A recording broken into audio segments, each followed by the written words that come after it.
അങ്ങനെ ഇടതു ചെങ്കീരികൾ SIRലും നരേന്ദ്രമോദിയുടെ തോറ്റു തുന്നമ്പാടി ഡൽഹിയിൽ നിന്നും തിരികെ വന്നു. പച്ചപ്പരിഷ്കാരിയായി മോഡേൺ ജെൻസ് പ്രതിനിധിയായി സുപ്രീം കോടതിയിലേക്ക് ഓടിക്കയറി ചെന്നതാണ് കേരളത്തിൻ്റെ അഭിഭാഷകൻ. ആവശ്യം സംസ്ഥാന സർക്കാർ വക ചീഫ് സെക്രട്ടറിയുടേതായിരുന്നു. തദ്ദേശ സ്വയംഭരണ തിരഞ്ഞെടുപ്പ് നടക്കുകയാണ്, അതിനാൽ വോട്ടർ പട്ടിക പരിഷ്കരണം SIR നീട്ടിവെക്കണമെന്നാണ് കേരളത്തിൽ ആവശ്യപ്പെട്ടത്. SIRും തദ്ദേശ തിരഞ്ഞെടുപ്പും ഒരേ സമയം നടത്തിയാൽ ഭരണ സംവിധാനം സ്തംഭിക്കുമെന്നും കേരളത്തിൽ ഭരണ പ്രതിസന്ധി ഉണ്ടാകുമെന്നും സംസ്ഥാന സർക്കാരിനായി ചീഫ് സെക്രട്ടറി നൽകിയ റിട്ട് ഹർജിയിൽ ആവശ്യപ്പെട്ടു. ആട്ടി ഇറക്കി വിട്ടു സുപ്രീം കോടതി കേരളത്തിൻ്റെ ആ പ്രതിനിധിയെ.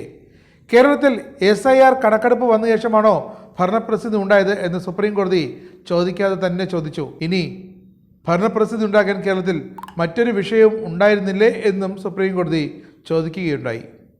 ഇതിൻ്റെയൊക്കെ വല്ല കാര്യമുണ്ടായിരുന്നോ എന്ന് ചോദിച്ചാലും പിന്നെ വേണ്ടേ, ഡൽഹിയൊക്കെ ഒന്ന് കെടുക്കണ്ടേ, അതിനാണ്. ഇത്തവണ നടന്നില്ല, ഇനി അടുത്ത തവണയാകട്ടെ എന്നാണ് കേരളത്തിൻ്റെ അഭിഭാഷകൻ്റെ മറുപടി. എന്തായാലും കരണം പുകയ്ക്കുന്ന മറുപടിയാണ് സുപ്രീം കോടതി ഹർജിക്കാർക്ക് നൽകിയത്. SIRനെ അങ്ങ് നിരോധിച്ച് ജൻസ്റ്റൻ്റാകാൻ ഡൽഹിയിലേക്ക് പെട്ടിയും തൂക്കിപ്പോയവരൊക്കെ തലയിൽ മുണ്ടിട്ടാണ് കേരളത്തിലേക്ക് തിരികെ വരിക. കേരളത്തിൽ വോട്ടർ പട്ടികയുടെ തീവ്ര പരിഷ്കരണം തുടരുന്നതിന് തടസ്സമേ ഇല്ല എന്ന് സുപ്രീം കോടതി വളരെ വ്യക്തമായി ഹർജിക്കാരെ അറിയിച്ചു. ഹർജിയിൽ കോടതി സ്റ്റേയും അനുവദിച്ചില്ല. കേരളത്തിൻ്റെ കേസ് പക്ഷേ ഡിസംബർ 2-ന് ഒന്നുകൂടി പരിഗണിക്കും. അപ്പോഴേക്കും തെരഞ്ഞെടുപ്പ് നടക്കുന്ന ഡിസംബർ 9 ഇങ്ങടുത്തെത്തും. SIRൽ കേരളത്തിൻ്റെ സാഹചര്യം വ്യത്യസ്തമാണ് എന്ന് നിരീക്ഷിച്ച കോടതി കേരളത്തിൻ്റെ ഹർജിയിൽ ഇടപെടണോ എന്ന് ഡിസംബർ 2-ന് തീരുമാനിക്കാം എന്നും അറിയിച്ചു.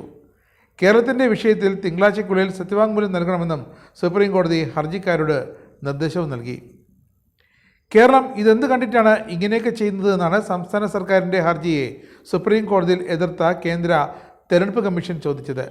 സംസ്ഥാന സർക്കാരിന് ഈ ആവശ്യം ഉന്നയിക്കാൻ നിയമപരമായി സാധിക്കില്ലെന്ന് കമ്മീഷൻ ചൂണ്ടിക്കാട്ടി.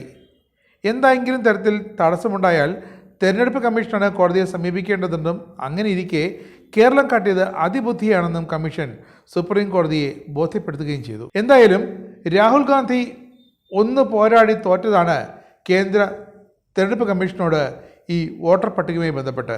ഇപ്പോഴിതാ കേരളവും വീണ്ടും ദയനീയമായി തോറ്റു തുന്നമ്പാടിയിരിക്കുന്നു. സുപ്രീം കോടതിയിൽ കേരളത്തിൻ്റെ അഭിഭാഷകൻ നാണം കെട്ടിയിരിക്കുന്നു SIRനെ ചൊല്ലി.